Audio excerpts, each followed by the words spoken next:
क्या आप जानते हैं कि अर्थ पर कुछ ऐसी भी जगह है जहां आप सबसे हेल्दी और साफ हवा में सांस ले सकते हैं। इन्हीं में से एक है आइसलैंड। साइंटिस्ट के अकॉर्डिंग ये देश न केवल पूरी दुनिया की सबसे साफ हवा के लिए जाना जाता है, बल्कि ये इन्वायरमेंट प्रोटेक्शन में भी सबसे आगे है। लेकिन भारत में एयर पॉल्यूशन एक सीवियर इन्वायरमेंट प्रॉब्लम बन चुकी है। देश की 1.4 अरब पॉपुलेशन पर्टिकुलर मैटर 2.5 जैसे हार्मफुल पॉल्यूटेंट के हाई लेवल के कांटेक्ट में है। दुनिया के 20 सबसे पॉल्यूटेड शहरों में से 13 शहर भारत के हैं, जिसमें दिल्ली, बिहार, हरियाणा और यूपी शामिल है।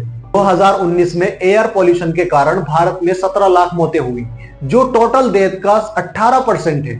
एयर पॉल्यूशन के कारण इंडियंस की जिंदगी WHO की गाइडलाइंस के अकॉर्डिंग 5 साल कम हो गई है। भारत में 52% पॉल्यूशन इंडस्ट्री एक्टिविटी से आता है और 27% पॉल्यूशन वाहन से आता है, जो उर्बान एरियाज में एयर क्वालिटी को गंभीर रूप से अफेक्टेड करता है। और 70% पॉल्यूशन फसल जलाने से होता है, स्पेशली उत्तर भारत में। भारत में कई जगह पर air quality index level unhealthy श्रेणी में है, जो हेल्थ के लिए हार्मफुल है, जिसकी वजह से lungs, heart, cancer, typhoid, diarrhoea, mental stress जैसी बीमारी होती है। आज हम साइंटिफिक एविडेंस के साथ ये जानेंगे कि क्यों आइसलैंड की हवा को दुनिया में सबसे साफ हवा मानी जाती है और भारत को इससे क्या सीख हासिल करनी चाहिए। WHO के अकॉर्डिंग आइसलैंड का एयर क्वालिटी इंडेक्स दुनिया के सबसे निचले लेवल में से है। रेकजाविक और अदर इंपोर्टेंट सिटी में पर्टिकुलर मैटर 2.5 और 10 जैसे पॉल्यूटिंग एलिमेंट्स लगभग ना के बराबर है।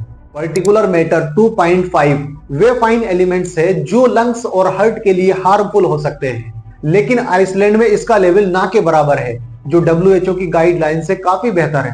ये कंट्री नॉर्थ अटलांटिक महासागर और आर्कटिक सर्कल के बीच मौजूद है। आर्कटिक सर्कल अर्थ के नॉर्थ हेमिस्फीयर में एक इमेजिनरी लाइन है, जो 66.5 नॉर्थ लेटीट्यूड पर मौजूद है। ये लाइन नॉर्थ पोल के पास का क्षेत्र इंडिकेट करती है। गर्मियों में यहाँ मिडनाइट का अनुभव होता है। गर्मियों में यहाँ 24 आवर्स का दिन होता है और सर्दियों में 24 आवर्स की ही रात होती है। अब यहाँ की ठंडी और तेज हवाएं, जो सीधे आर्कटिक महासागर से आती है, किसी नेचुरल प्योरीफायर की तरह काम करती है। ये हवाएं एटमॉस्फेयर में मौजूद पॉल्यूटेंट्स को तुरंत हटा देती है, जिससे हवा साफ और ताजी बनी रहती है।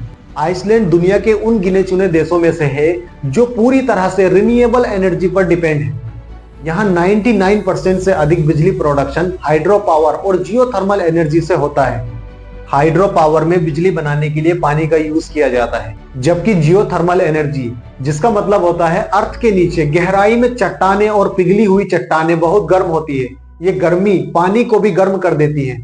जब ये गर्म पानी या भाप सतह पर आता है तो इसे बिजली बनाने में यूज किया जाता है। आपने देखा होगा कि कुछ जगहों पर झरने का पानी अपने आप गर्म होता है। ये जियोथर्मल एनर्जी का एक एग्जांपल है। साइंटिस्ट की स्टडी बताती है कि फॉसिल ईंधन का यूज ना करने से कार्बन डाइऑक्साइड और नाइट्रोजन ऑक्साइड जैसी गैसों का इमिशन लगभग ना के बराबर होता है। यही वजह है कि आइसलैंड का एनवायरनमेंट इतना साफ और पॉल्यूशन से फ्री है। भारत, जिसमें सोलर एनर्जी और विंड एनर्जी की ज्यादा संभावनाएं हैं, इस डायरेक्शन में तेजी से काम कर रहा है। लेकिन एक रिपोर्ट के अकॉर्डिंग भारत का कुल एनर्जी प्रोडक्शन का केवल 25% रिन्यूएबल सोर्स से आता है, जो बहुत कम है। अगर हम इस परसेंटेज को बढ़ाकर 50% या उससे ज्यादा कर सके तो एयर पॉल्यूशन को काफी हद तक कम किया जा सकता है। ये स्पेशली उन शहरों के लिए जरूरी है जो कोयला बेस्ड पावर प्लांट पर डिपेंड है। भारत दुनिया में तीसरा सबसे बड़ा कार्बन इमिशन बनाने वाला देश है। आइसलैंड का उदाहरण बताता है कि कार्बन इमिशन को हटाने के लिए फॉसिल ईंधन का यूज ना करना कितना जरूरी है। इलेक्ट्रिक वाहन और पब्लिक ट्रांसपोर्ट को बढ़ावा देना कार्बन इमिशन को कम करने में एक अहम रोल प्ले कर सकता है। भारत में 2030 तक 30% इलेक्ट्रिक वाहन अपनाने का टारगेट है, लेकिन इसे और तेजी से लागू करना चाहिए। आइसलैंड ने इंडस्ट्री में भी ग्रीन टेक्नोलॉजी का यूज किया है। भारत को भी अपने कोयला, स्टील और सीमेंट इंडस्ट्री में नई टेक्नोलॉजी को अपनाना चाहिए। भारत को कार्बन कैप्चर और स्टोरेज टेक्नोलॉजी को अपनाना चाहिए, जो हवा में जाने वाले कार्बन डाइऑक्साइड को रोकने और उसे प्रोटेक्शन से जमीन के अंदर जमा करने का काम करती है। इसमें क्या होता है कि जब किसी फैक्ट्री, पावर प्लांट या बड़ी इंडस्ट्री से कार्बन डाइऑक्साइड निकलता है तो इसे स्पेशल टेक्निक से पकड़ा जाता है ताकि ये हवा में ना फैले। पकड़े गए कार्बन डाइऑक्साइड को पाइपलाइन या टैंकों के जरिए जमीन के नीचे गहरी चट्टानों या पुराने तेल और गैसों के कुओं में जमा कर दिया जाता है।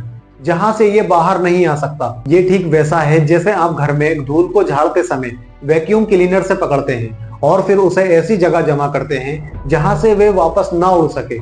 साइंटिस्ट की स्टडी बताती है कि कार्बन कैप्चर और स्टोरेज टेक्निक से कार्बन इमिशन में 90% तक कमी आ सकती है। आइसलैंड के शहरों ने नेचुरल सोर्स और ग्रीन एनर्जी का सही यूज किया। भारत में तेजी से उर्बानाइजेशन हो रहा है, लेकिन ये अक्सर इन्वायरमेंट को नुकसान पहुंचाता है।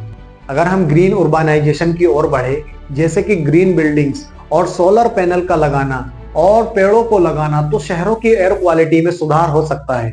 आइसलैंड के साफ हवा और इन्वायरमेंट प्रोटेक्शन मॉडल से भारत बहुत कुछ सीख सकता है।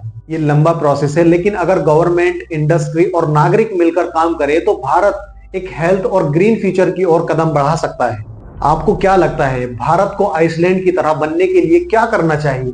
कमेंट में लिखकर बताएं और इस वीडियो को ज्यादा से ज्यादा शेयर करें ताकि ये मैसेज दूर दूर तक पहुंच सके। Thank you.